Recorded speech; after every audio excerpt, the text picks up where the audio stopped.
Assalamualaikum warahmatullahi wabarakatuh. Innal hamdalillah wassalatu wassalamu ala Rasulillah wa ala alihi wa sahbihi wa man tabi'ahum bi ihsan ila yaumil qiyamah. Kepada para sahabat-sahabat keluarga besar alumni Semansa Surabaya angkatan 79, kepada para santri dan para santriwati, kepada para tamu-tamu di teras ilmu pada kesempatan sore kali ini, yang semoga kita senantiasa mendapatkan afiat, Allah memberikan kepada kita keselamatan di tengah berbagai macam wabah yang mengepung pada kehidupan manusia, dan semoga kita senantiasa mendapatkan keberkahan dalam setiap urusan dan setiap episode yang kita jalani dalam kehidupan. Arti keberkahan itu bukan bertambah banyaknya uang ataupun dunia yang kita genggam, tetapi arti keberkahan itu adalah ketika apapun yang kita lakukan, apapun yang kita langkahi, maka itu menambah ketaatan kita kepada Allah. Maka inilah yang dimaksudkan dengan keberkahan. Tidak ada artinya kita mendapatkan kesehatan kalau kesehatan itu tidak membawa berkah. Tidak ada faedahnya ketika kita mendapatkan dunia, tetapi dunia itu tidak menambah ketaatan kepada kita. Karena sesungguhnya yang kita khawatirkan bukan sedikit ataupun banyaknya harta, tetapi yang kita khawatirkan adalah apapun yang sedang kita lewati tidak menambah ketaatan kita. Itulah yang menjadi rasa takut dan khawatir pada diri kita. Inilah yang menjadikan kita selalu menyelipkan sebuah harapan doa kepada Allah. Semoga Allah memberikan kepada kita afiat, keselamatan kita dari wabah, dan apapun yang kita jalani adalah keberkahan kita di hadapan Allah. Alhamdulillah, tentunya senang sekali pada kesempatan sore kali ini akhirnya kita berjumpa dengan Taman Ilmu yang terselenggara pada kesempatan mulia sore hari di hari Jumat. Sore hari di hari Jumat ini kita sebentar lagi akan memasuki waktu yang mustajab, yang dikatakan oleh Rasulullah, fihi sa'atun la yuwafiquha 'abdun illa a'tahu iyah. Tidaklah 1 jam seorang hamba meminta pada 1 jam itu kecuali dikabulkan oleh Allah. Dan itu adalah sekitar 1 jam sebelum tenggelamnya matahari pada hari Jumat. Tentunya senang sekali kita diberikan oleh Allah golden time pada hari Jumat ini, tapi juga Allah memberikan kepada kita golden moment, yaitu adalah berkumpulnya kita di Taman Ilmu. Karena sesungguhnya pesona siapapun yang berkumpul di Taman Ilmu, maka sesungguhnya apa yang dia peroleh jauh lebih hebat, jauh lebih mempesona daripada apa yang disodorkan oleh taman hiburan ataupun apa yang diperlihatkan oleh taman bunga. Taman hiburan hanyalah memberikan kepuasan. Taman bunga hanyalah memberikan kepada kita pandangan yang memanjakan mata. Tapi ketika kita berkumpul di taman ilmu yang disebut oleh Nabi dengan taman surga, maka kita mendapatkan banyak hal luar biasa pada kehidupan kita. Yang bengkok akan menjadi lurus dengan ilmu. Yang hitam akan menjadi putih dengan ilmu. Yang gelap akan menjadi terang dengan ilmu. Dan itulah yang menjadikan kita senang kalau kita termasuk pada kategori limited edition, orang-orang dan manusia yang dikategorikan oleh Allah. Siapapun yang diinginkan di dalam kebaikan, maka difahamkan dia tentang agamanya. Dan inilah yang menjadikan kita bersyukur atas kenikmatan ilmu yang Allah berikan kepada kita, karena dengan kenikmatan ilmu kita sedang memulai garis start bagaimana kita bisa menuju kepada surga dengan kenikmatan ilmu yang Allah berikan dalam kehidupan kita. Kalau kita dibuat duduk, dibuat nyaman, dibuat kita condong kepada kebenaran, maka itu adalah anugerah yang besar. Inilah satu hal yang kita syukuri, dan sesungguhnya memang syukur itu tidak menjanjikan sebuah kuantitas yang bertambah. Karena syukur itu bukan pola sebagaimana kalangan materialisme dan kalangan kapitalisme.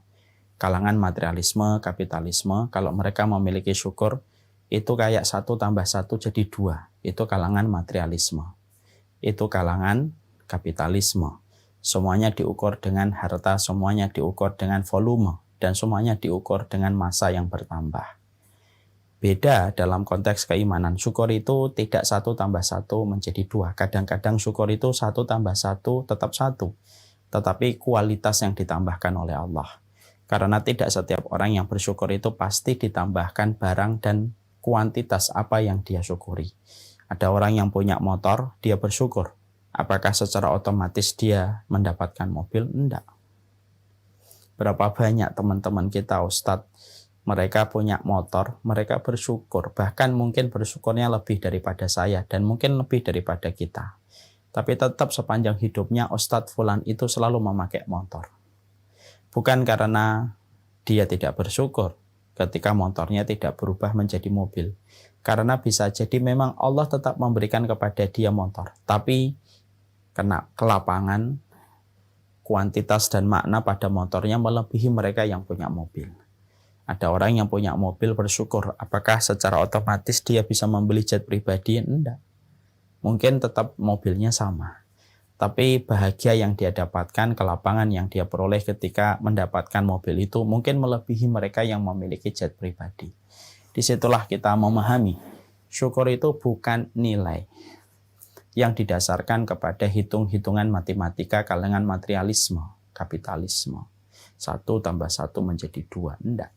Syukur itu adalah bertambahnya kualitas dan makna pada barang yang kita berikan kesyukuran. Itulah yang menjadikan kita paham, syukur itu melapangkan. Syukur itu memuaskan. Karena tidak ada dahaga yang kita miliki terus dalam kehidupan, haus yang kita dapatkan dalam perjalanan hidup kita, kecuali dahaga dan hausnya kita kepada barang dan dunia tidak bisa untuk disembuhkan, kecuali obat penawarnya adalah kesyukuran yang kita berikan. Inilah yang menjadikan kita bersyukur terus, bersyukur terhadap ilmu, bersyukur terhadap kenikmatan duniawi yang sudah Allah berikan kepada kita. Karena sesungguhnya apapun ya barang yang telah kita miliki, apapun profesi yang telah kita dapatkan, bisa jadi kita merasa jengah, bisa jadi kita merasa bosan. Tapi tanpa kita sadari apa yang kita sedang dapatkan itu dimimpikan oleh sebagian orang ketika melihat kita dari kejauhan. Semoga kita senantiasa mampu bersyukur dalam apapun yang Allah iris dalam kehidupan kita. Alhamdulillah, senang sekali pada kesempatan hari ini kita berjumpa. Kalau tidak salah, ini merupakan kajian reschedule dari jadwal sebelumnya. Karena kalau tidak salah udzur sakit lambung yang naik. Tapi alhamdulillah pada kesempatan hari ini berjumpa. Tadi saya sempat membaca dari bagian jadwal, ternyata ini adalah alumni SMA Negeri di Surabaya, angkatan 79. Masya Allah ya. 79 saya baru lahir. Bapak-bapak sudah selesai waktu SMA-nya. Masya Allah ya. Dan saya salut ini kepada angkatan-angkatan yang sebenarnya jauh lebih mumpuni, jauh lebih senior daripada saya. Tapi Masya Allah, ternyata banyak abang-abang angkatan kita, mereka diberikan hati yang membumi.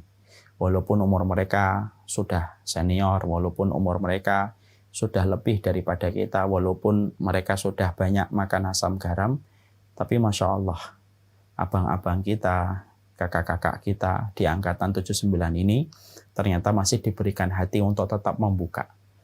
Walaupun yang menyampaikan adalah orang yang jauh umurnya di bawah dia. Ini adalah salah satu hal contoh kebaikan. Dan semoga saya termasuk orang yang mampu meniru, meneladani kisah ataupun hal-hal semacam ini.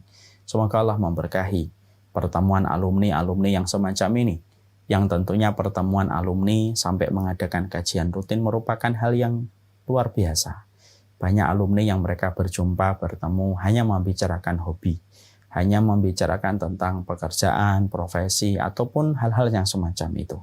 Tapi ternyata ini merupakan salah satu komunitas alumni yang mereka berjumpa, mereka bertemu, dan ternyata mereka mengadakan kajian untuk menjadi bekal pada perjalanan ketika kita menunggu garis ajal.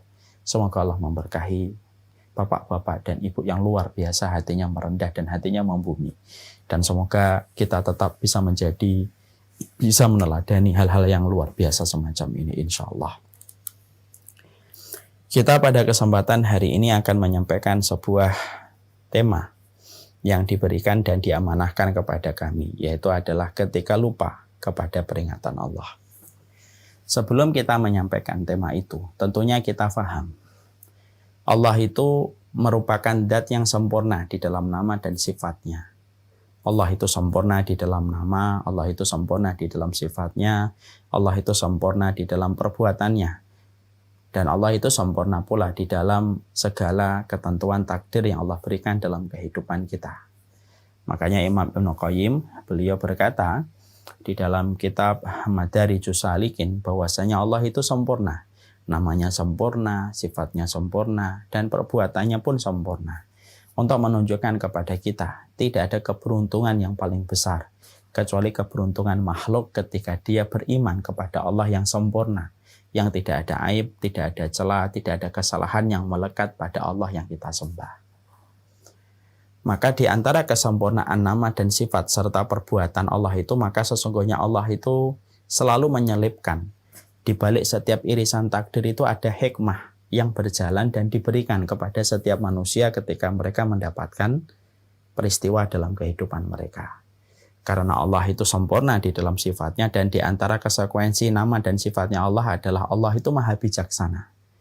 Di mana konsekuensi dari sifat ini, Allah itu tidak memberikan sebuah irisan takdir kecuali irisan takdir itu selalu berbarengan dan selalu bersamaan dengan sebuah hikmah kebaikan yang Allah berikan kepada manusia itu seiring mereka mendapatkan sebuah irisan peristiwa yang Allah tetapkan. Hikmah itu bisa jadi hari ini, bisa jadi besok.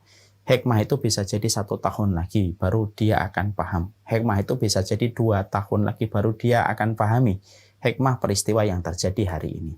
Tapi yang jelas, setiap irisan takdir yang Allah berikan dalam kehidupan kita sejatinya tidak pernah berpisah dan membelakangi hikmah, karena peristiwa itu selalu berjalan beriringan dengan hikmah-hikmah yang didapatkan. Ya, makanya contohnya ya, saya ambilkan contoh. Saya pernah menjumpai ada seorang bapak-bapak, dia punya usaha restoran. Ketika beliau menceritakan usaha restorannya, ternyata unik. Justru beliau asalnya dipecat dari sebuah bank. Secara tidak terhormat ketika beliau terkena fitnah yang ditiupkan oleh teman satu timnya. Akhirnya dia dipecat secara tidak terhormat. Maka justru dengan dipecatnya beliau memacu diri beliau untuk kemudian melakukan apa saja, mempertahankan hidup. Sampai akhirnya beliau masak, dan akhirnya beliau dikit demi sedikit dari warung, kemudian dari gerobak pindah ke warung, warung pindah ke ruko, dan akhirnya memiliki perusahaan. Akhirnya memiliki banyak restoran.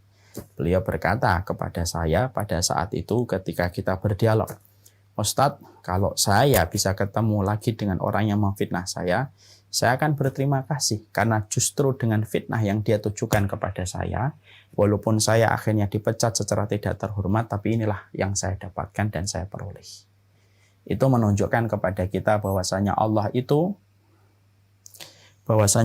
urusannya, betul-betul urusan Allah itu adalah urusan yang penuh dengan hikmah dalam kehidupan setiap manusia. Itulah yang kita jumpai dari sifat Allah yang sempurna. Saya punya kisah lagi, Pak, untuk betul-betul menanamkan dan meyakinkan kepada kita bahwasanya Allah itu selalu memberikan hikmah dalam setiap peristiwa. Yaitu adalah pengalaman pribadi. Ada sebuah kisah nyata. Saya punya santri umurnya baru 22 tahun, masih sangat muda dan belia. Beliau muda, beliau sangat belia. Lalu tiba-tiba beliau mengajukan diri, menyampaikan bahwasanya beliau berniat untuk menikah. Saya tahu beliau baru selesai dari ma'had IT, dari pondok IT. Dan kemudian baru selesai khidmah di tempat kami berdakwah. Ketika saya tahu umurnya baru 22 dan saya tahu dia memiliki banyak adik, 4 adiknya. Maka saya mencoba untuk meyakinkan apakah betul-betul pilihan itu yang tepat untuknya. Saya mengatakan, antum yakin mau nikah? Iya Ustaz. Adik-adik antum banyak. Bukankah kamu tidak ingin membantu orang tua dulu? Insya Allah membantu Ustaz dengan menikah. Emang antum tidak ingin memanfaatkan momen habis sekolah panjang bersama ibu dulu khidmah? Iya, sama istri nanti saya pengen khidmah kepada ibu. Semua hal saya sampaikan, tetapi justru semakin membuatnya dia yakin untuk menikah. Pada saat itu akhirnya beliau menikah. Saya mencoba meraba usia yang sangat belia tapi sudah menikah. Hikmahnya apa? Ternyata setelah beliau menikah beberapa bulan, tiba-tiba kami mendapatkan kabar. Ternyata bapaknya beliau kena stroke. Ketika bapaknya kena stroke, berujung kepada wafatnya bapaknya. Baru saja bapaknya meninggal dunia beberapa bulan, 2 bulan atau 3 bulan. Setelah itu ibunya pun ikut meninggal dunia. Dan akhirnya 4 adiknya diasuh oleh kakaknya, diasuh oleh santri yang baru menikah ini. Karena dia punya istri, maka istri bisa menggantikan posisi ibu bagi adik-adiknya. Akhirnya disitulah saya memahami hikmah. Oh, pantas. Kenapa santri saya ini dinikahkan muda? Karena Allah sudah merencanakan bahwasanya episode dia akan begini, episode dia akan begini. Allah nikahkan dulu supaya dengan pernikahan itu membuat dia ringan menghadapi amanah yang Allah akan berikan kepadanya dengan 4 adik yang akan bersamanya ketika orang tuanya, bapak dan ibunya itu meninggal dunia. Disitulah kemudian saya ingin menyampaikan, Allah itu sempurna di dalam nama dan sifatnya, dan Allah itu sempurna. Tidak ada satu irisan takdir kecuali berbarengan dengan setiap hikmah. Makanya apapun yang terjadi kepada bapak dan ibu hari ini, sabar, ridho, di ruang tunggu, sembari kita menunggu apa hikmah yang nanti Allah berikan kepada kita. Di sisi yang lainnya, Allah itu juga menjelaskan kepada kita bahwasanya Allah itu juga sempurna di dalam ilmunya. Nah, jadi setelah kita memahami salah satu aspek betapa sempurnanya Allah di dalam setiap perbuatannya, yang tidak pernah meninggalkan hikmah kebaikan dalam setiap irisan takdir, selain itu pula Allah itu maha ilmu dan mengilmui setiap perkara apapun di dalam syariat. Makanya tidak ada syariat di dalam kehidupan yang Allah turunkan kepada kita kecuali setiap syariat itu adalah membawa kebaikan. Tidaklah Allah perintahkan kecuali di balik setiap perintah itu ada kebaikan yang kembali berpulang kepada kita. Tidaklah Allah larang kecuali pada setiap larangan itu ada sebuah perkara yang menjadi keburukan untuk kita ketika kita melakukan. Dan itu terbukti satu persatu seiring dengan waktu. Berbagai macam medis, penelitian membuktikan satu persatu. Ternyata setiap perintah Allah memang betul berbarengan dengan kebaikan yang didapatkan. Dan setiap keburukan itu selalu berbarengan dengan, dan setiap larangan itu selalu berbarengan dengan keburukan. Dan itu menjelaskan tentang sifat betapa alimnya Allah pada kehidupan di hadapan makhluknya. Sifat berikutnya di antara kesempurnaan Allah itu apa? Bahwasanya di antara kesempurnaan Allah dalam kehidupan kita adalah Allah itu Maha Rahman. Bahwasanya Allah itu penuh dengan kasih sayang dalam kehidupan setiap makhluknya. Makanya ketika Allah itu penuh dengan kasih sayang dalam kehidupan makhluknya, maka sesungguhnya kasih sayang Allah itu mencakup dalam setiap perkara. Dan itulah yang menjadikan akhirnya kita paham bahwasanya tidaklah Allah dengan sifat kasih sayangnya, maka akhirnya Allah itu ketika akan menetapkan tentang satu perkara yang besar yang akan menimpa kepada seseorang, maka sesungguhnya Allah itu selalu memberikan peringatan kepada manusia itu untuk menyempurnakan sifat Allah yang sempurna itu, bahwasanya Allah saking sempurna, bahwasanya Allah yang begitu sempurna di dalam rahmannya, maka tidaklah Allah itu ketika akan menetapkan satu perkara, maka Allah itu selalu memberikan kepada kita peringatan-peringatan. Allah ketika menciptakan neraka, Allah memberikan peringatan-peringatan. Karena Allah tidak ingin setiap manusia langsung masuk neraka tanpa diberikan peringatan. Ketika Allah kemudian menetapkan kepada kita kehidupan ajal, Allah memberikan kepada kita peringatan-peringatan sebelum ajal itu datang. Kenapa? Itu menunjukkan betapa Allah itu betul-betul sempurna di dalam kasih sayangnya. Dan di antara makna kesempurnaan dalam kasih sayang Allah itu, maka sesungguhnya Allah itu menurunkan berbagai macam peringatan supaya kita tidak menjadi kaum yang terlambat ketika kita tidak mengacuhkan setiap peringatan yang Allah berikan dalam kehidupan kita. Makanya betul ya, dalam tafsir dijelaskan sifat penduduk neraka itu dominan dengan beberapa sifat-sifat primer. Di antara salah satu sifat primer penduduk neraka itu adalah mereka yang tidak pernah mengacuhkan, mereka yang tidak pernah mengindahkan setiap peringatan-peringatan yang sudah Allah berikan seiring pada kehidupan mereka dulu ketika di dunia. Ketika peringatan-peringatan itu kemudian tidak pernah diperhatikan dan tidak pernah diberikan perhatian selayaknya ketika Allah memberikan peringatan dalam kehidupan dia, maka tidak ada ujung ketika setiap peringatan itu dibiarkan kecuali berakhir kepada sebuah kecelakaan dan sebuah kebinasaan dalam kehidupan manusia, baik sebelum matinya atau kepada kematiannya ataupun ketika nanti dalam pengadilan Allah. Bukankah kita mendapati dalam sebuah analogi yang sederhana? Kalau setiap orang yang mengendarai motor tidak memperhatikan rambu-rambu, yang itu menjadi peringatan dari polisi tentang berbagai macam hal yang harus kita waspada ketika di jalan.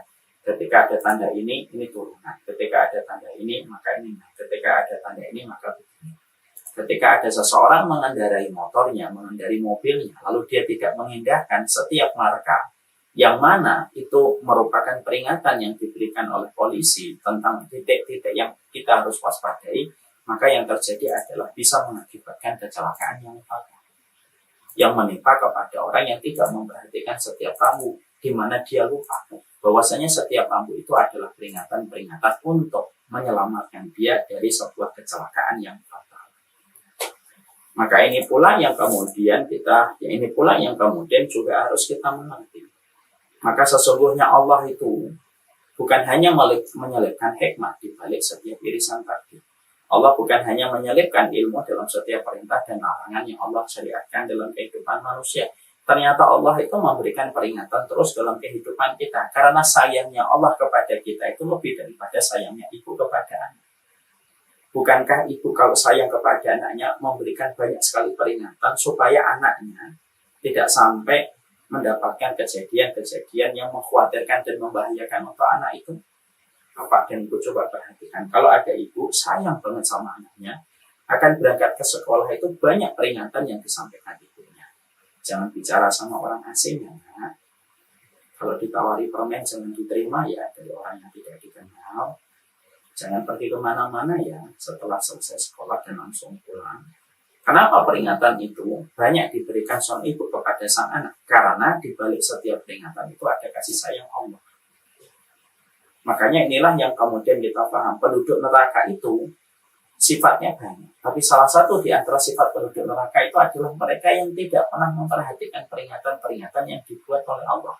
Layaknya pengendara yang menyusuri jalan, lalu dia tidak memperhatikan peringatan dari setiap marka yang dia jumpai di setiap perbelokan, itu yang akan menyebabkan kecelakaan fatal.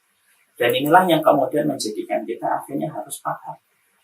Allah itu memberikan peringatan loh dalam kehidupan kita, dan kita harus aware, kita ini harus sadar, kita ini harus mengerti apa sih peringatan-peringatan yang sudah Allah berikan dalam kehidupan kita. Jangan-jangan peringatan itu sudah diberikan, tetapi transmisi keilmuan kita karena tidak memadai dan tidak mumpuni, tidak bisa menangkap sinyal-sinyal yang diberikan oleh Allah di dalam peringatan itu. Dan inilah pentingnya kita mengkaji pada kesempatan hari ini. Peringatan apa itu yang Allah sudah berikan kepada kita dalam perjalanan kita menyusuri kehidupan menuju kepada titik kematian. Jangan sampai kemudian kita menjadi orang yang bodoh karena tidak sadar. Itu peringatan dari Allah. Makanya ada sebuah kata-kata hikmah di dalam bahasa Arab. Al-labibu bil isyarati yafham. Sesungguhnya orang pintar itu dengan isyarat satu saja sudah paham. Harusnya begitu. Cuma kan manusia itu kan disifati oleh Allah tidak semuanya pandai. Allah itu mensifati dhaluman jahula. Dhalim dan jahil. Makanya akhirnya banyak di antara kita itu tidak menangkap peringatan-peringatan yang sudah Allah berikan. Sampai ketika kita tidak mengindahkan peringatan itu, maka manusia melayang bebas, terjun ke jurang, ke terjalnya jurang ketika dia tidak memperhatikan peringatan. Dan itulah yang kemudian kita harus paham. Mari kita belajar mentadaburi satu ayat di dalam surat Al-An'am, di mana ayat ini adalah ayat yang penting untuk kita jadikan perenungan dan refleksi di dalam surat Al-An'am 44. Allah menyampaikan pada ayat ini, ya. Falamma nasu ma dzukiru bihi fatahna alaihim abwaaba kulli syai'in hatta idza farihu bima utu akhadnahum baghtatan fa idahum mublisun. Allah menyampaikan pada ayat ini, falamma nasu ma dzukiru bihi, kalau manusia itu sudah lupa, ya, madzukiru bihi, terhadap peringatan yang kami berikan kepada mereka. Perhatikan. Jadi di situ ada nasu, ada dzukiru. Nasu itu apa sih Ustaz? Lupa. Nasya. Bergandengan dengan wawul jamu. Nasu. Kalau manusia itu sudah lupa, madzukiru bihi, terhadap peringatan yang kami berikan kepada mereka, maka Allah akan memberikan hukuman dan peringatan lagi. Apa itu? Yaitu adalah fatahna alaihim abwaba kulli syai'in. Jadi kalau manusia itu bermaksiat, melakukan dosa, dan melakukan perbuatan-perbuatan yang Allah tidak ridho, Allah murka kepada perbuatan yang dia lakukan, maka Allah akan memberikan kepada manusia yang lupa kepada peringatan-peringatan Allah supaya dia taat, supaya dia meninggalkan maksiat, lalu dilupakan oleh manusia itu, maka Allah akan memberikan kepada manusia itu apa? Fatahna alaihim abwaba kulli syai'in. Allah akan bukakan seluruh kunci-kunci dunia, pintu-pintu dunia yang asalnya tidak pernah beliau peroleh, yang asalnya tidak pernah dia dapatkan. Dia akhirnya menggenggam banyak sekali urusan dunia itu ketika Allah itu justru mudahkan kepadanya. Jadi kalau ada orang sudah lupa peringatan Allah, jangan salah paham, jangan salah mengambil kesimpulan. Orang yang lupa sama Allah dijadikan sakit, belum tentu. Orang yang kemudian lupa itu dijadikan dia kena musibah alam, belum tentu. Tapi kita belajar pada surat Al-An'am, Allah itu kalau sudah mendapati manusia itu lupa terhadap peringatan madzukiru bihi, apa yang kami peringatan kepadanya, untuk kemudian ngikutin jalan kebenaran, meninggalkan jalan kebatilan, sudah diingatkan oleh Allah, ini loh tanda-tandanya, dia kemudian tinggalkan semua tanda-tanda itu, apa yang terjadi? Allah bukakan seluruh kesenangan duniawi yang tidak dia dapatkan sebelumnya. Dia betul-betul menjadi crazy rich, misalkan gitu. Dia betul-betul kaya raya. Dengan semua kenikmatan duniawi yang didapatkan itu, walaupun dia bermaksiat terus kepada Allah, maka kemudian ketika dia tenggelam dengan semua kenikmatan duniawi itu, akhadnahum baktatan faidahum mublisun, dicabut itu nyawanya secara tiba-tiba, faidahum mublisun, maka dia terhenyak ketika dia mendapati tiba-tiba dirinya sudah meninggal dunia dan berpindah ke alam barzakh. Ini kan sesuatu yang Masya Allah ya. Jadi ini kemudian merupakan bagian dari perkara yang betul-betul kita jadikan sebuah perenungan. Karena keimanan itu sebenarnya adalah bagaimana kita mengaktifasi transmisi keimanan kita itu supaya kita paham setiap peringatan dari Allah. Jadi kalau orang punya iman tetapi dia tidak punya transmisi untuk menghidupkan keimanan dia, untuk menangkap peringatan-peringatan dari Allah, bisa jadi ayat ini bisa menimpa kepada siapapun. Perhatikan. Jadi kalau orang itu sudah lupa terhadap peringatan Allah, maka Allah menghukumnya dengan cara yang tidak terasa. Dibius dengan cara yang tidak biasa. Dijadikan dia menggenggam dunia yang asalnya tidak dia dapatkan. Padahal dia terus berdosa kepada Allah, terus bermaksiat kepada Allah. Ketika dia sudah melewati semua perkara itu, ketika menggenggam semua kesenangan dan kenikmatan duniawi itu, dia mati, dan ketika mati dia terhenyak mempertanggungjawabkan semuanya. Kan khawatir ya. Kalau akhirnya kita tersentak ketika kita sudah berada di alam barzakh. Makanya inilah yang menjadikan kita harus paham. Ya. Inilah yang kemudian menjadikan kita harus mengerti. Ya. Bahwasanya Allah itu selalu memberikan kepada kita sebuah peringatan-peringatan dalam kehidupan kita. Makanya kemudian kita ingin pelajari, apa sih peringatan-peringatan yang ada dalam kehidupan di sekitar kita, yang selama ini mungkin karena kita belum mendapatkan referensinya, kita tidak sadar kalau satu persatu yang kita lihat itu adalah peringatan dari Allah. Karena peringatan itu selalu ada. Maaf ya, hatta Nabi. Bukankah Rasulullah sebelum meninggal dunia, Rasulullah sudah dikasih peringatan oleh Allah tentang tanda bahwasanya Rasulullah itu akan meninggal dunia kan? Ketika turunnya surat An-Nasr. Idza jaa nasrullah. Kenapa surat An-Nasr itu justru menunjukkan lonceng kematian bagi Rasulullah SAW? Iya. Perhatikan setiap ayat pada surat An-Nasr. Allah menerangkan pada surat An-Nasr telah sempurna pertolongan dan telah sempurna kemenangan. Coba kita berpikir.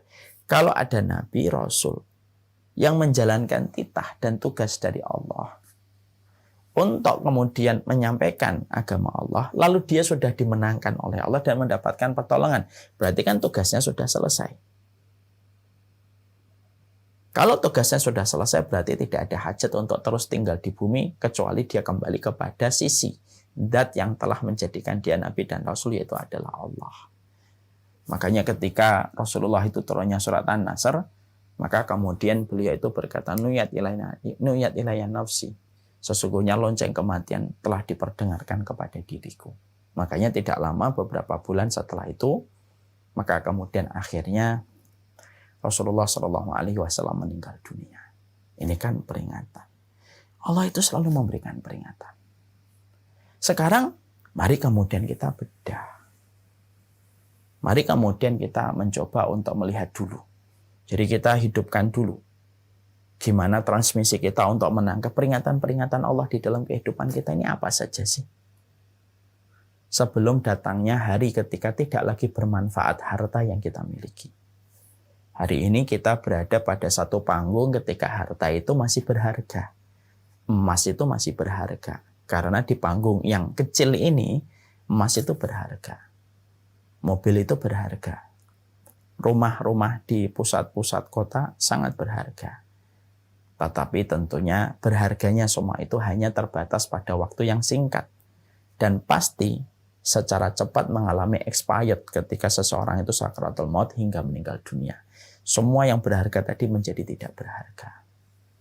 Ya, makanya kemudian inilah yang menjadikan kita memahami kalau begitu. Apa sih peringatan-peringatan dari Allah?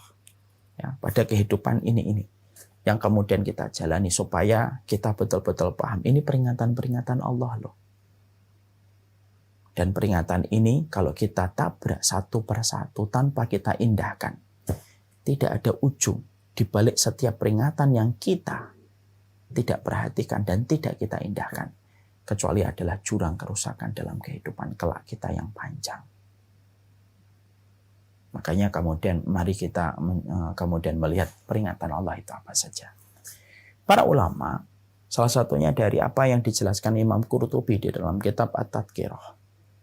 Imam Qurtubi itu menerangkan kepada kita bahwasanya peringatan itu banyak. Salah satu di antara peringatan yang ada di dalam kehidupan manusia itu adalah turunnya kitabullah dan hadis Nabi itu adalah sebuah peringatan. Ini merupakan peringatan. Dan tidaklah turunnya kitabullah dan hadis-hadis yang diucapkan Nabi secara sahih kecuali adalah membawa kebaikan pada kehidupan kita. Allah itu tidak pernah memiliki sebuah hajat dan memiliki sebuah kepentingan menurunkan syariat untuk memberikan keburukan untuk kita. Ngapain Allah itu memberikan keburukan kepada manusia? Ngapain Allah itu menurunkan syariat dengan tujuan bagaimana manusia itu dipenjara dan diperbudak dengan apa yang Allah turunkan pada syariatnya? Tidak ada. Apa sih pentingnya Allah mendolimi kita? Tidak ada. Allah turunkan kitabullah, Allah turunkan kepada kita adalah sebuah hadis dalam kehidupan kita. Pada dasarnya itu adalah peringatan. Dan sesungguhnya kitabullah dan hadis itu merupakan sebuah petunjuk dalam kehidupan kita.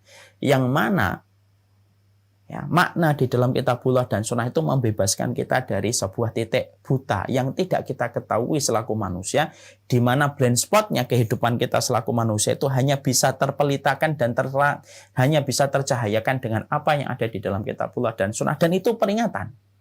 Itu peringatan. Ini merupakan peringatan dari Allah. Makanya Allah sering sekali menyampaikan di dalam banyak sekali ayat, Allah itu mensifati kitabullah dan hadis itu dengan kata peringatan. Karena itu merupakan peringatan dari Allah. Ini merupakan rambu-rambu yang kemudian kita harus jalani dalam kehidupan. Karena kehidupan ini bukan hanya diperlukan kita menjadi baik, tapi di dalam kehidupan ini menjadi benar. Baik itu dengan attitude dan akhlak kita, kebenaran harus didasarkan kepada kitabullah dan sunnah. Jangan hanya menjadi baik, tapi Allah juga memerintahkan kamu menjadi benar. Maka barometer kebenaran di dalam kehidupan kita itu kembali kepada kitabullah dan sunnah. Bukan kembali kepada apa yang trending, apa yang viral. Dan itu peringatan. Itu peringatan dalam kehidupan kita. Tidaklah setiap petunjuk yang ada di dalam kitabullah dan sunnah kecuali itu akan berakhir dengan kesengsaraan di dunia. Belum lagi di akhirat kalau kita tidak bertobat. Kalau kita tidak bertobat. Karena pasti di dalam peringatan ini ada sebuah kebaikan kalau kita langsung mengaktifkan perangkat keimanan kita ketika kita mendapati peringatan-peringatan kitabullah, lalu kemudian kita selaraskan hidup kita dengan kita dengan kita kemudian mengarahkan kompas kehidupan kita dengan peringatan yang ada di dalam kitabullah, kecuali kita akan menemukan berbagai macam jalan keselamatan, dihindarkan dari jurang-jurang kecelakaan. Tapi tidaklah seseorang ketika mereka sudah diberikan oleh Allah kitabullah, di mana kitabullah dan hadis tidak bermaksud kecuali memberikan kebaikan kepada manusia. Karena Allah tidak ada hajat untuk mendolimi manusia. Innallaha laysa bidzallamil abid. Allah itu tidak pernah dolim sama manusia. Buat apa Allah itu dolim sama manusia? Allah turunkan itu peringatan di dalam kitabullah dan sunnah. Maka siapapun yang berkesesuaian, dia mendapatkan rahmat. Siapapun yang tidak berkesesuaian, maka dia akan mendapatkan kecelakaan. Mari kita ambil beberapa contoh orang yang tidak mengindahkan dari peringatan-peringatan yang semacam ini. Yang akhirnya berakhir dan berujung kepada sebuah kenistaan. Di dunianya akhirnya berantakan, di akhiratnya apalagi dalam kondisi yang lebih parah. Kalau dia tidak bertobat. Saya pernah baca Bapak dan Ibu sebuah kisah. Ya, nyata yang ditulis oleh seseorang wanita. Ketika menceritakan tentang gelombang ujian yang menimpa pada keluarganya. Tulisannya cukup viral pada saat itu. Beliau menceritakan di dalam tulisan yang saya baca, benar dan tidak ngerti, tapi kita mengambil ibrah. Maka kemudian beliau menyampaikan bahwasanya dia dengan suami asalnya adalah orang yang sering ngaji. Dia sering ngaji. Ketika dia sering ngaji, tentunya banyak hukum-hukum yang telah dia fahami. Dan tentunya dia ngerti peringatan-peringatan apa yang boleh dan apa yang tidak boleh itu menjadi lebih cerah. Lebih kelihatan bagi dia yang mengaji. Karena memang mengaji itu memberikan cahaya pada sesuatu yang tidak kita fahami. Karena apa yang kita tidak fahami itu disifati dengan kata kegelapan di dalam agama. Dia tahu, dia pahamlah. Tidak ada kebiasaan mereka kecuali menghadiri majelis ilmu. Usaha sang suami, usaha roti. Dia usaha roti. Sembari mereka sering datang ke kajian yang sudah tahu berbagai macam hukum, maka pada satu waktu sang suami ingin sekali membesarkan usaha rotinya. Dia ingin membesarkan usaha rotinya.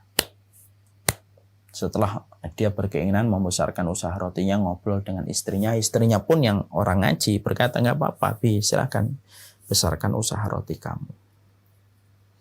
Ketika dia mencoba untuk membesarkan usaha rotinya, tentunya membutuhkan kucuran dana untuk mengembangkan sayap-sayap bisnis rotinya. Qadarullah, saat itu dia berusaha untuk mencari pinjaman-pinjaman dari saudara-saudaranya, teman-temannya, circle-nya. Tapi qadarullah tidak mendapatkan. Allah uji dia. Lalu dia berkata kepada istrinya, wah saya nggak mendapatkan pinjaman. Gimana ya? Kalau kita kayak gini terus ya stuck. Lalu sang istri berkatalah, kamu pengennya apa? Gimana kalau kita minjam aja? Walaupun secara riba. Dengan melebihkan bayaran dari uang pokoknya. Riba itu namanya. Sang istri kemudian berkata, enggak dong, ini kan haram. Kita kan sudah tahu hukumnya. Ya kan? Allah menyampaikan, fa'dhanu biharbim minallahi wa rasuli. Orang yang memakan riba itu akan diperangi oleh Allah dan Rasulnya. Yang saat pertama kali, sang suami mengikuti apa yang dimau oleh istrinya. Masya Allah ya. Sampai kemudian akhirnya sang suami berusaha lagi tapi mentok. Dan akhirnya dia kembali lagi berkata kepada istrinya. Tentunya tawaran yang ditawarkan oleh suaminya sudah mulai dirubah dengan sesuatu yang manis. Tidak apa-apa kita pinjam riba.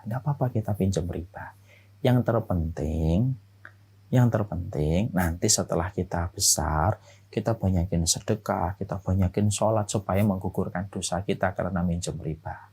Nanti kalau sudah dapat profitnya banyak, kemudian marginnya perusahaan kita besar, nanti kita banyak sedekah untuk ganti dan menghapuskan dosa riba yang kita ambil dalam proses mengembangkan sayap bisnis. Manis yang diucapkan sang suami. Istri akhirnya terpengaruh, tergiur. Betul, akhirnya minjam. Disuntiklah. bagaimana usaha dan bisnisnya. Ketika semakin membesar, ada sesuatu yang berubah. Apa yang berubah? Bahwasanya Masya Allah ya, perusahaan itu akhirnya membesar, permintaan semakin besar. Yang asalnya kebiasaan suami istri itu ngaji, sudah mulai tidak ngaji. Sudah mulai banyak sekali luntur kebiasaan-kebiasaan baiknya. Yang biasanya suami datang ke masjid setiap adzan sudah tidak lagi datang ke masjid karena berbagai macam kesibukan yang silih berganti tidak ada selesainya. Sampai terjadilah peristiwa besar. Ketika sang suami ini, Masya Allah ya, naudzubillah min dzalik, akhirnya terjadilah satu perkara besar dari perzinahan dengan wanita lain. Yang mana akhirnya membuat sang istri sulit untuk melupakan kejadian itu. Dan sulit memaafkan. Akhirnya kapal itu karam, dihantam dengan karang yang besar. Pecah keluarganya. Dan akhirnya berpisah. Dalam proses pemisahan itu, sang istri meminta hak supaya perusahaan dibagi dua. Karena memang persentase saham itu juga dinamakan atas nama istri.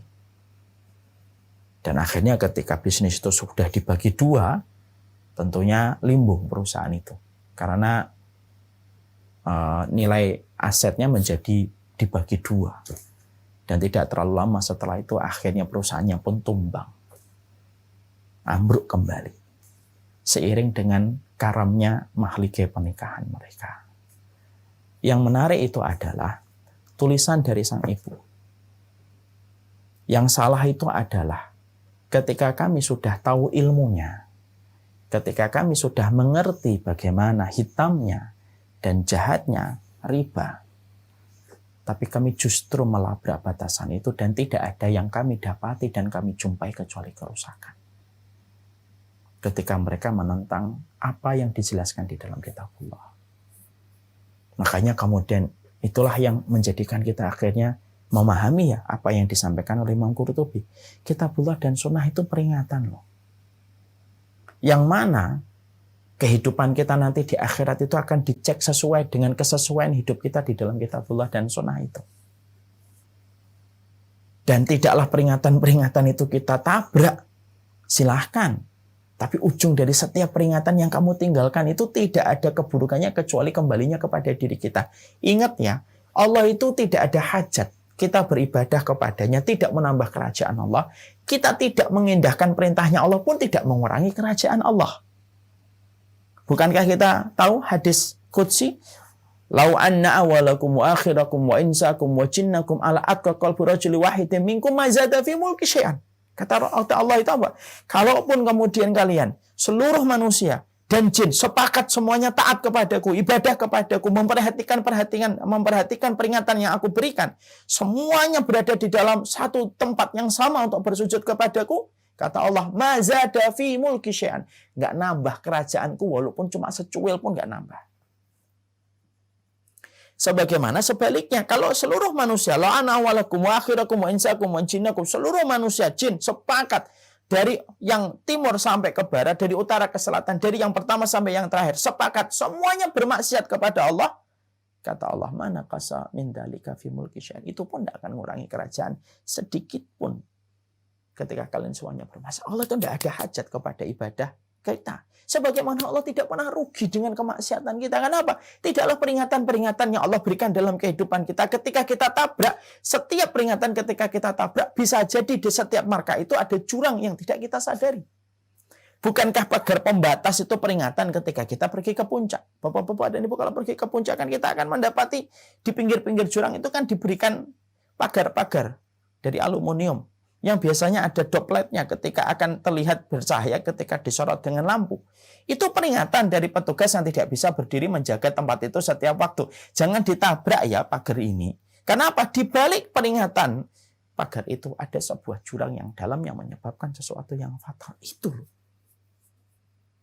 yang kemudian kita jumpai.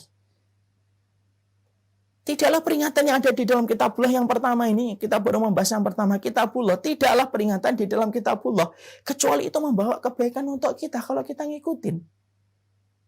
Jadi jangan pernah merasa Allah senang kalau saya taat. Enggak. Kita ini tidak ada apa-apanya di hadapan Allah kok merasa bahwasanya Allah senang dengan ibadah kita. Enggak. Ya. Karena sesungguhnya itu kemudian tidak ada hajat bagi Allah. Apakah itu akan berpengaruh bagi kerajaan Allah? Enggak. Ada kisah lagi, Pak. Bagaimana kita kemudian menjumpai ya. Bagaimana peringatan-peringatan Allah itu berkesesuaian dengan kebaikan dan keburukan yang harusnya kita peroleh dan harusnya kita hindari. Ada orang tua, Pak, yang pernah datang konsultasi sama saya, nangis-nangis, dia sedih gitu, Bapak itu. Kesedihan Bapak itu disebabkan karena apa? Karena anak-anaknya itu tidak taat dan tidak bisa dan sulit sekali diajak untuk kemudian mendekat kepada Allah di usia bapaknya yang sekarang sudah mulai menua. Ketika banyak uban yang sudah mulai nampak di rambutnya. Dan dia ingin anak-anaknya itu membantu dia menjadi partnernya dia menuju kepada Allah sebelum kematian menyapa kepada dirinya. Tapi ketika beliau sedih itu, dia kemudian menyimpulkan sendiri, ini gara-gara saya juga, Ustaz. Nah, gimana, Pak? Saya nggak pernah ngajarin mereka tentang urusan akhirat. Saya nggak pernah ngajarin mereka tentang agama. Selalu saya kemudian jejali mereka tentang perkara-perkara duniawi. Tanpa saya imbangi dengan fondasi kuat yang bernama akhirat. Dan ketika beliau di masa tua, waktu sudah berlalu, begitu sulitnya dia mengajak anaknya hanya untuk mengantar dia ke masjid pun. Anaknya hanya mengantar dan itu pun sudah balik dan tidak mau membersamai bapaknya ke masjid.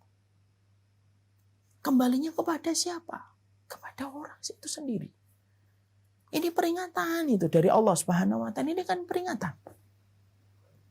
Jadi kalau kemudian dalam kehidupan kita, lalu kemudian kita menjadi orang yang cuek, tidak peduli, lalu kemudian tidak sama sekali mengindahkan setiap apapun yang Allah berikan, ya begitulah nanti akan dilupakan oleh Allah. Itu baru di dunianya. Belum lagi dalam kehidupan di akhiratnya. Makanya kemudian Allah mengatakan, "Waman a'rada an dzikri fa inna lahu ma'isyatan dhanka."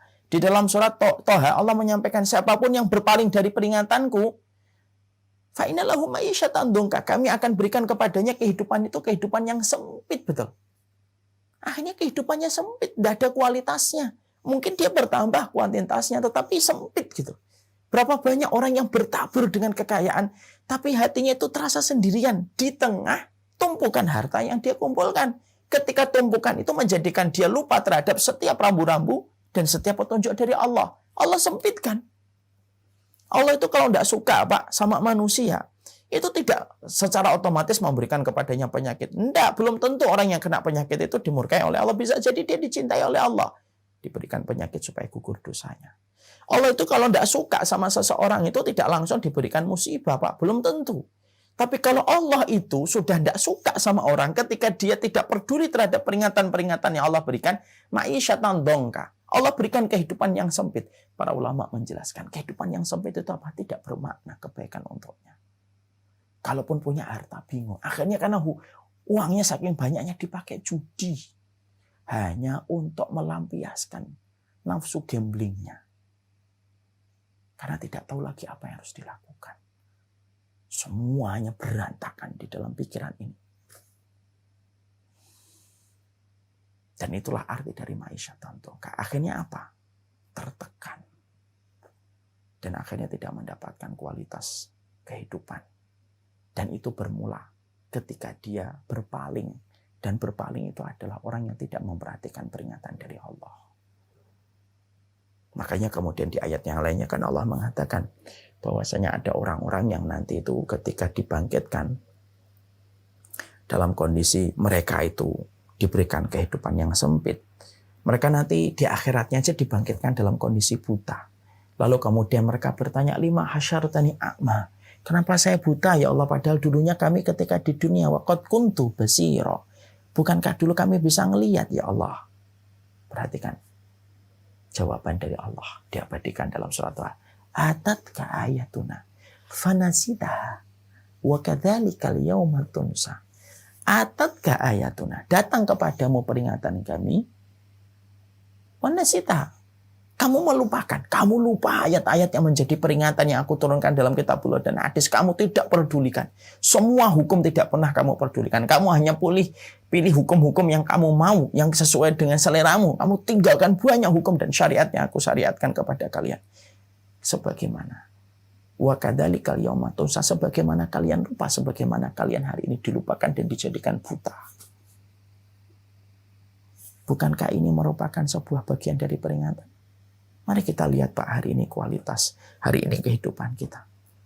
Kita yang umurnya 50, kadang-kadang kita sudah mulai memanen keburukan-keburukan yang pernah kita lakukan, Pak. Dari akibat ketika kita tidak memperhatikan peringatan-peringatan Allah. Karena kitabullah dan sunnah itu peringatan yang luar biasa. Tidak bermaksud kecuali memberikan kebaikan dan mencegah kita dari keburukan. Wanita bersama suaminya yang makan riba, ujungnya kembali kepada diri mereka sendiri. Orang-orang yang mereka kehidupannya sempit, itu karena mereka melupakan setiap petunjuk. Ada orang yang kemudian mereka tidak bisa mendapati anak-anaknya itu menemani dia dalam urusan akhiratnya, ya karena dia menanam dunia terus pada dunia anaknya dan tidak pernah menanam pohon-pohon akhirat pada kehidupan pendidikan anak-anaknya ketika kecil. Semuanya kembali, akibatnya itu kembali kepada dirinya masing-masing. Makanya Masya Allah. Nah inilah yang menjadikan kita memahami. Kalau kita melihat kitabullah dan sunnah itu bagian dari peringatan. Untuk saya, untuk bapak, untuk ibu, untuk siapapun. Ya. Dan sesungguhnya ibadah kita, ketaatan kita, itu pada dasarnya bukan Allah menjadikan kemudian Allah bertambah kerajaannya gara-gara kita beribadah. Tidak. Allah tidak ada hajat sama ibadah kita. Sebagaimana Allah tidak terpengaruh. Walaupun kita bersepakat untuk merongrong dan bermaksiat kepadanya dalam segala urusan kehidupan kita. Nah inilah yang menjadikan kita memahami. Peringatan itu datang. Makanya tidak ada lagi excuse. Nanti orang ketika nanti di pengadilan Allah, ya Allah engkau belum datangkan peringatan untuk kami. Tidak ada. Makanya pertanyaan malaikat di dalam neraka itu berbeda dengan pernyataan malaikat ketika di surga. Kalau pernyataan malaikat di surga itu apa? Opening ceremony penduduk surga itu. Salamun alaikum bima sobartum. Selamat ya atas kesabaran kalian. Tapi pernyataan malaikat di neraka itu apa? Tidakkah datang kepadamu orang-orang yang mengingatkan sebagaimana di dalam surat Al-Mulk? Ya. Ya. Di dalam surat Al-Mulk kan Allah menyampaikan bagaimana para malaikat itu berkata, apakah tidak datang kepada kalian adalah nanti, apakah tidak datang kepada kalian itu peringatan? Itu kan dikatakan di dalam surat Al-Mulk. Ya.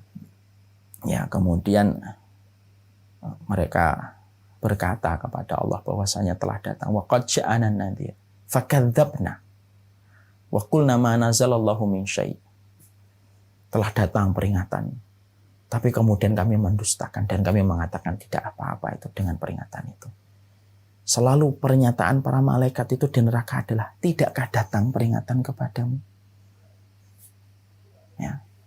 Dan itu menjadi sebuah refleksi dan perenungan untuk kita.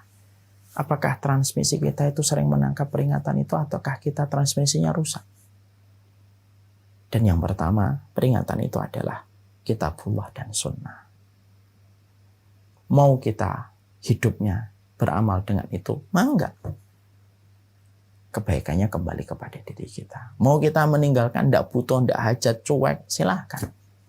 Tapi setiap pilihan ada risiko yang harus dihadapi. Ini peringatan yang pertama. Peringatan yang kedua,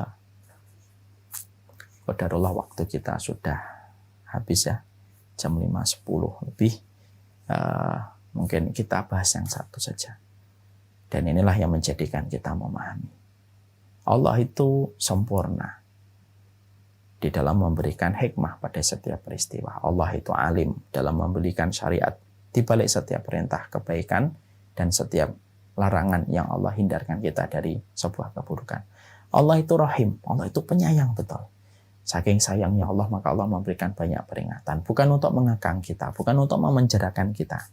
Tapi supaya kita terhindarkan dari keburukan, supaya mendapatkan yang terbaik dalam kehidupan di dunia, dalam kehidupan di akhirat. Karena Allah yang menciptakan kehidupan dan alam semesta, Allah tahu SOP-nya apa di dalam kehidupan yang Allah ciptakan menjadi panggung untuk kita selaku manusia. Beruntunglah mereka orang yang tidak rumit hidupnya. Konsep kehidupan orang yang beriman itu simpel dan sederhana. lakukan apa yang diperintahkan, tinggalkan apa yang dilarang. Ini yang dapat saya sampaikan. Semoga Allah memberkahi kita. Semoga transmisi keimanan kita selalu sensitif untuk menangkap setiap peringatan yang datang dari Allah dan Rasul-Nya. Saya kembalikan kepada Pak Budi.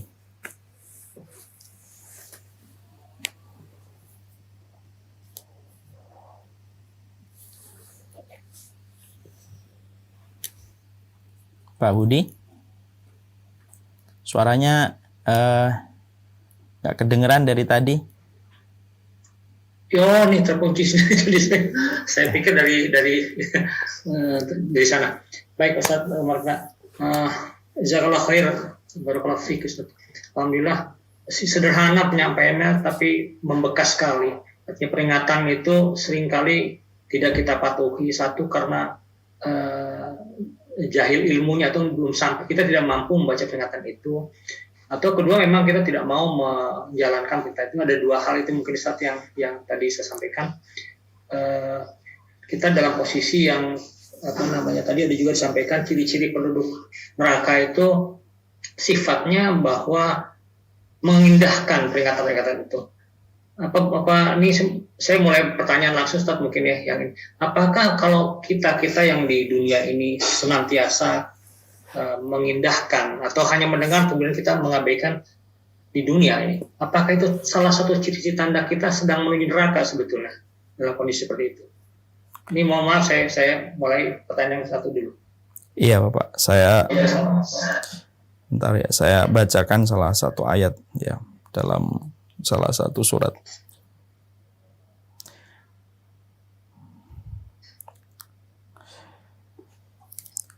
Kita membaca pada ayat yang ke-8 dan ke-9 surat Al-Mulk.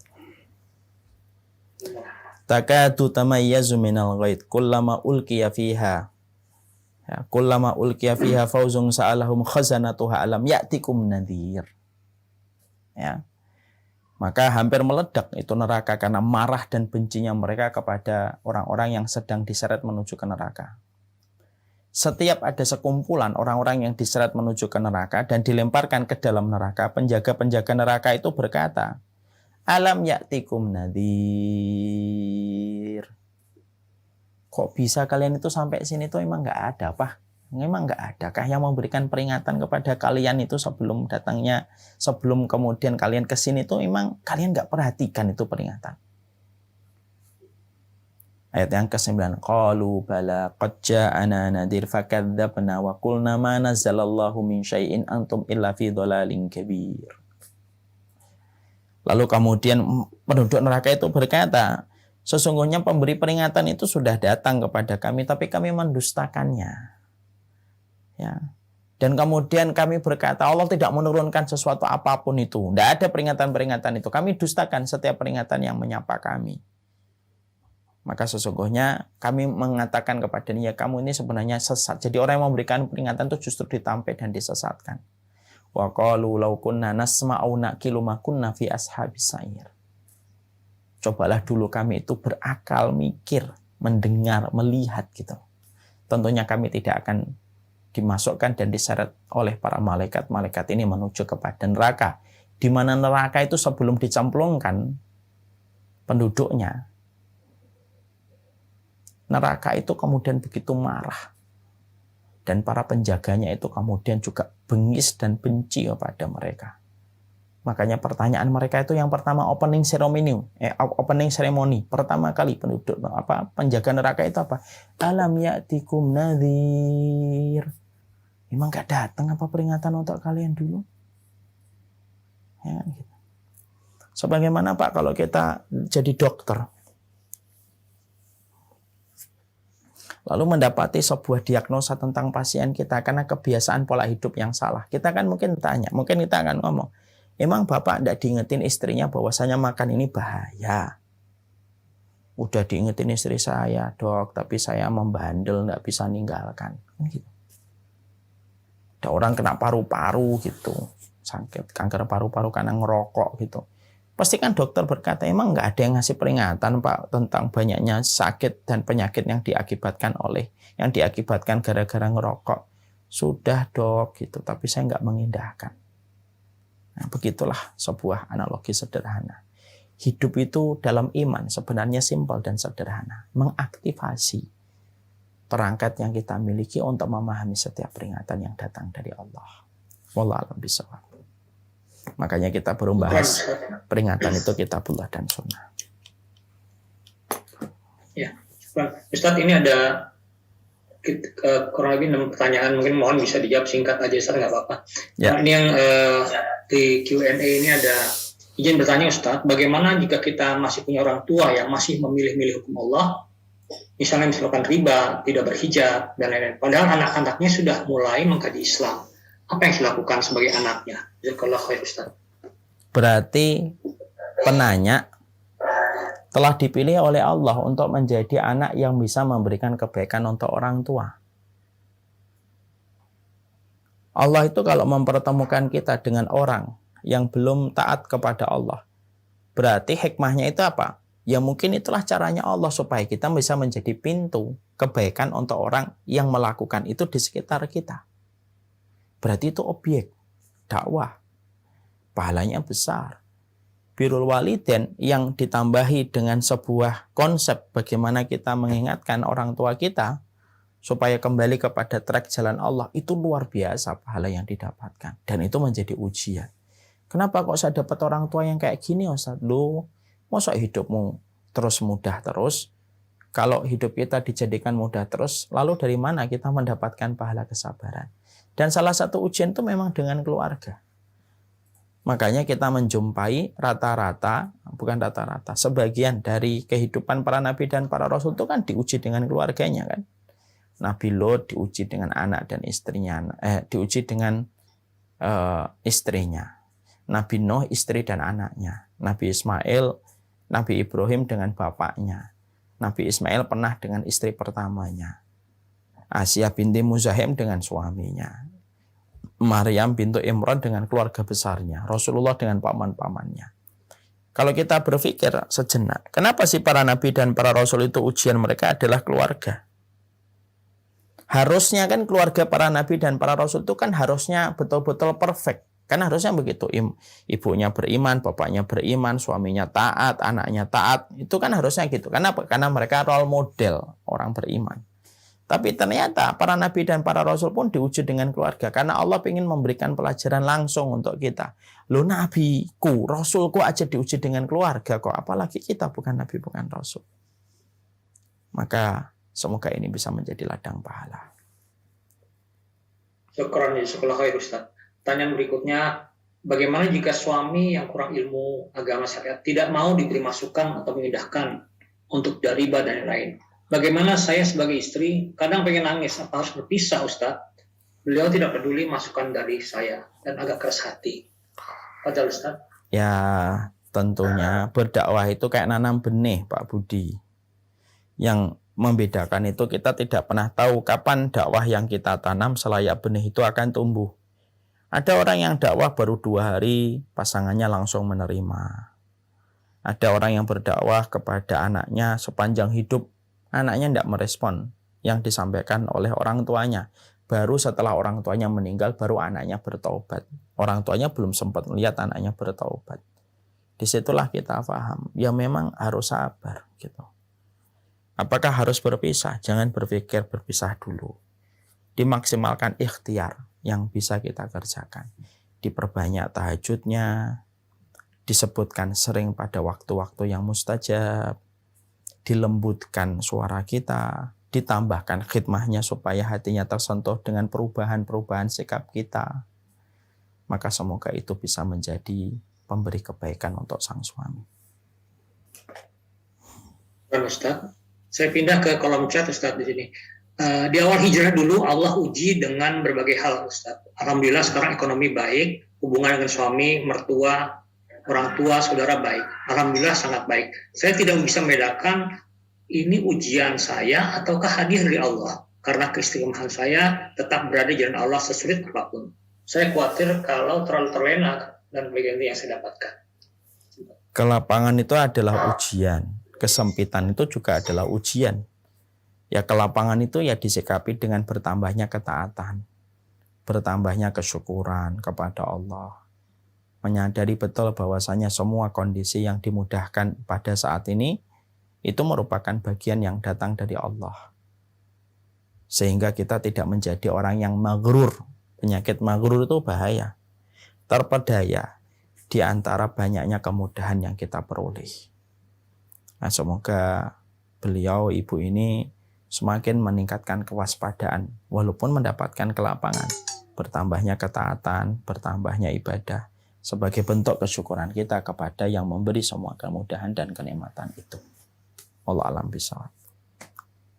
Jazakallah khairan. Kemudian Assalamualaikum Ustaz. Tanya, makna kehidupan yang sempit, apakah selalu merasa susah dalam kehidupannya atau susah hatikah maksudnya? Banyak makna, nanti dibaca tafsirnya. Salah satu makna kehidupan yang sempit itu apa? Susah melakukan kebaikan.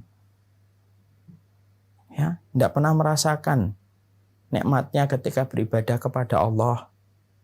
Tidak nyaman ketika berkumpul sama orang-orang yang mengajak di dalam ketaatan. Itu termasuk kehidupan yang sempit. Ya, dia menikmati yang haram tapi tidak bisa menikmati yang halal. Itu termasuk kehidupan yang sempit. Banyak makna yang dijelaskan oleh para ulama. Salah satu makna-maknanya adalah tadi.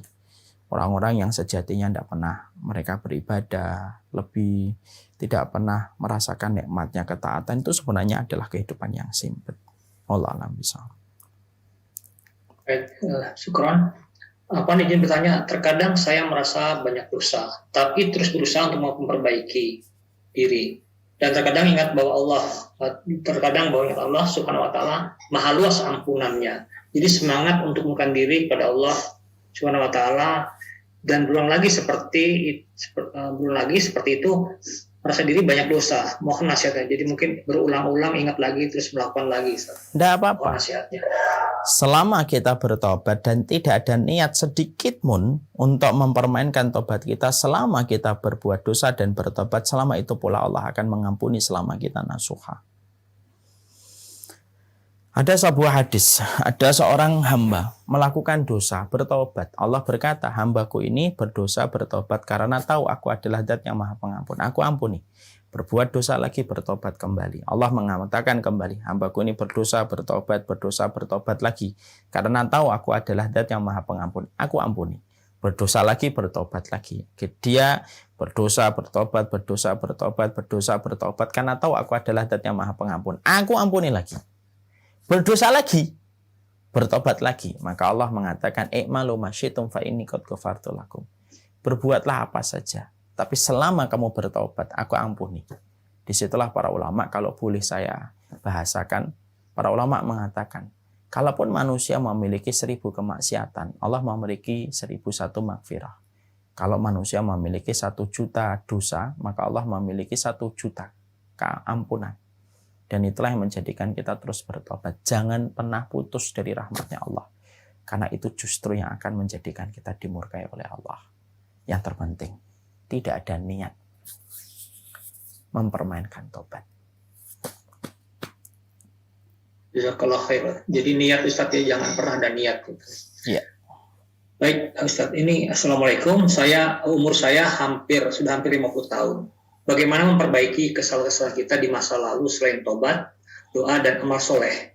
Adakah yang bisa kami lakukan agar terhindar dari keburukan-keburukan musibah akibat dosa-dosa kami? Gimana Bapak? Maaf. Jadi saya sudah umur 50 tahun. Bagaimana memperbaiki kesalahan saya di masa lalu selain bertobat, doa, dan amal soleh, cara memperbaikinya. Kemudian ada nggak cara menghindar agar terhindar dari keburukan dosa masa lalu di kemudian harinya maksudnya? Hindari tempat-tempat yang dulu pernah menjadikan kita berdosa. Selain itu, Bapak lakukan kebaikan, ketaatan dengan niatan untuk menghapuskan keburukan yang pernah dikerjakan. Kemudian yang ketiga, pilihlah amal-amal yang memiliki investasi besar. Amal-amal yang besar, contohnya mengalirkan air, kemudian membangun tempat dakwah yang nanti akan terus bekerja mengalirkan pahala untuk kita walaupun kita sudah menutup mata. Pilihlah kemudian jalan-jalan pintas ke surga ketika usia kita sudah tua. Karena pada pilihan amal yang produktif itulah yang akan menjadikan kita tinggi posisinya di hadapan Allah. Baik. Jadi pilih amalan yang mengalir terus pada saat kita mati nanti, Ustaz ya. Iya, insya Allah. Baik.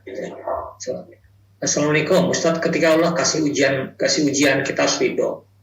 Terlepas dari itu, apakah kita wajib mengikhtiarkan atau cukup dengan berdoa saja? Jazakallah ya. Berikhtiar yang terbaik tetap harus dilakukan. Karena Allah itu selalu meletakkan kita supaya kita berikhtiar. Bapak, Ibu tahu nggak kenapa Nabi Musa ketika di depannya lautan, di belakangnya Fir'aun, Allah itu memerintahkan Nabi Musa untuk tetap memukulkan tongkatnya ke lautan, ke pinggir pantai. Lalu setelah dipukul sama Musa, barulah lautan itu menjadi daratan. Padahal kan Allah tidak perlu padahal itu untuk menjadikan lautan itu menjadi daratan, sebenarnya tidak usah dipukulkan pun Allah sudah bisa menjadikan kun fayakun jadi. Tapi kenapa Allah perintahkan Musa untuk memukulkan tongkat itu? Ngajarin kepada kita. Ikhtiar itu tetap harus dilakukan sebelum datangnya pertolongan.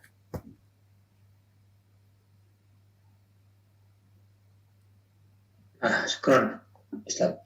Ada lagi satu, Ustaz. Bismillah, ingin bertanya. Ujian keluarga, Masya Allah banget saat orang tua sudah masuk usia sepuh. Yang terkadang dalam beribadah ada yang kurang tepat. Saat diingatkan baik-baik, berkali-kali masih belum ada perubahan. Bagaimana solusinya, Ustaz? Apakah ini ada pengaruh ego merasa sebagai orang tua kok diingetin oleh anaknya? Beri lagi tadi bersama. Sabar yang paling tinggi itu sabar di dalam ketaatan. Dan sabar dalam ketaatan itu adalah sabar ketika kita menemani orang tua kita di masa-masa sepuh. Sebagaimana sabarnya orang tua kita menemani kita ketika dulu bodoh, merangkak, tidak tahu apa-apa ketika waktu kecil. Hidup itu hanya sekedar perputaran.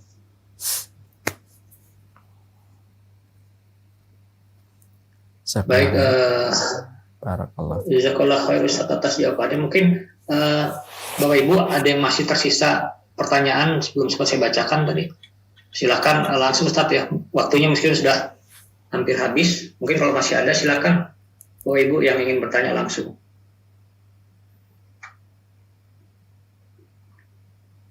Tadi ada pertanyaan juga yang terlewat, Ustaz. Bagaimana cara memberi nasihat anak yang efektif? Karena sekarang kan kecenderungan anak-anak ini bergaul di luar, kadang-kadang mereka lebih tahu sesuatu yang kita tidak tahu, sehingga kadang-kadang saat memberikan nasihat itu jadi argumentasi, gitu. Bagaimana cara yang efektif, Ustaz? Mungkin ada ini, Ustaz. Sebenarnya ini panjang, Pak. Ini satu bab sendiri kalau kita bahas. Tapi saya simpelkan. Ketika engkau berhadapan dengan anakmu, perbaikilah posisimu di hadapan Allah yang telah menciptakan anakmu dan telah menitipkan anakmu dalam dirimu. Itu kata ulama salaf. Jadi kalau kita sedang ngasih tahu anak itu, perbaiki dulu sama pemilik hati anakmu. Perbaiki dulu kedekatan kita sama pemilik hati anak kita, yaitu adalah Allah. Ya, ibaratnya ini anak, ini kita, ini Allah. Maka kita kepada Allah, maka Allah yang akan mengatur anak kita sesuai dengan apa yang kita inginkan. Karena yang menggenggam hati anakmu itu bukan kamu selaku ayah, bukan kamu selaku ibu, tapi adalah Allah yang menggenggam hatinya. Wallahu a'lam bishawab. Baik, jazakallah khair Ustaz atas segala penyampaian materinya, pencerahannya pada kami. Luar biasa nih, nggak sadar aja ternyata hal ini sederhana kita mengabaikan tuh akibatnya sangat luar biasa untuk kehidupan akhirat nanti. Baik Ustaz, mau kita dan teman sekalian, mungkin kajian kita untuk sore hari ini dicukupkan sampai sini. Insya Allah mungkin lain waktu kita bisa ketemu lagi Ustaz ya untuk kajian berikutnya. Bapak, saya minta izin sharing teaser boleh? Boleh Ustaz. Sekarang kita akan melihat apa yang kami ingin berikan yang terbaik pada Samila series yang kelima. Segera untuk bergabung dan merasakan sensasi dari apa yang akan kita lihat. Bismillah.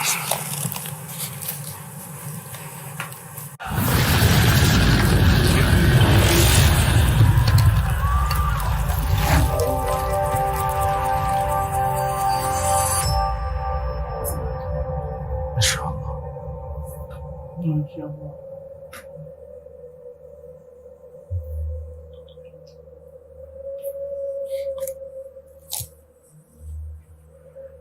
Oh, Masya Allah.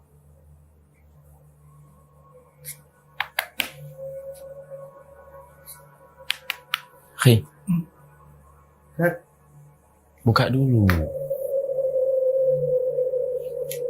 Kita di mana, Khi?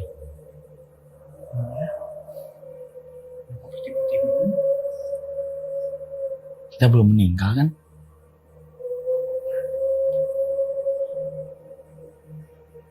Rakila mana Rakila?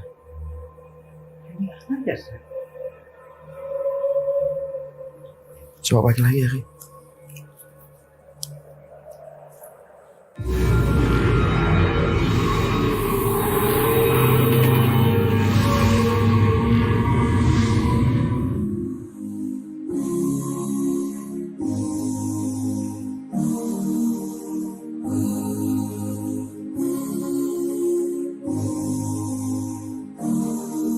بين الرجاء والخوف قلبي طائر، ومن اليقين النور بيض جوانحي، فوق السحاب يطير حرا مدركا نسمو كماله، للكون وجه آخر نحيا. أنا صنعة أوجدتها يا باري، وملكت فيها معصم الإيمان، للحق والعدل التواصي، بالجمال عبادة، حسن التأمل بالإله وصال، كالجمال يرى ويقلب نبعه، كالقرب حين دعاء تداعب طفلها وتظنه أملا، كما حاجاتنا منا إليك نريد يا الله.